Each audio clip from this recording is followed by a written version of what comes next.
So hello दोस्तों, नमस्कार, प्रणाम। कैसे हो? आई होप आप लोग मस्त और स्वस्थ होंगे। जी हाँ भैया, सोनू राजभर का भैया यहाँ देखा कि बैक टू बैक भैया गाना एकदम आवत बा।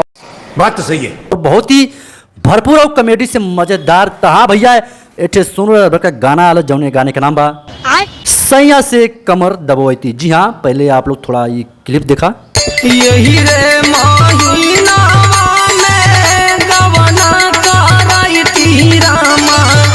तो भैया यह गाना मंजल म्यूजिक पे आया है और आप लोग जाइए देखिए। और बहुत ही जोरदार कॉमेडी से भरपूर भैया है और बहुत ही जोरदार गाना है सोनू राजभर का। म्यूजिक दोस्तों वही दिलीप प्रजापति और गाने को लिखे वही देवानंद राजभर। तो अच्छा, तो बहुत ही मस्त गाना है और गाने में ठुमका लगा रही है सोनू राजभर के साथ संगम, आरती और कृति। जी हाँ, बहुत ही जोरदार गाना है, तो आप लोग जाइए देखिए।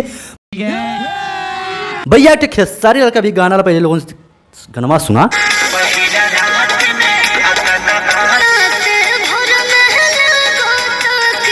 और दोस्तों यह ग्लोबल जंक्शन के यूट्यूब चैनल पे आया है।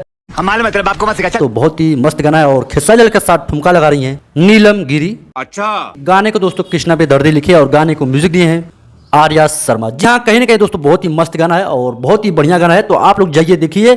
ठीक है। लेकिन भैया सोनू राजभर का गाना भैया इसमें बहुत ही बवाल आवाज बा, हर एक दो दिन बाद आता है। ठीक, अरे कहना क्या चाहते हो? तो लोगों भैया जा सुना और हाँ अपने भाई के भी सपोर्ट कराता है यार। सपोर्ट ना मिलत बा का वीडियो बनाओ छोड़ दी। बिल्कुल। वो हाल मत करा, लाइक करा, सब्सक्राइब करा। ठीक, मिला थी नेक्स्ट वीडियो में। जय हिंद, बाय।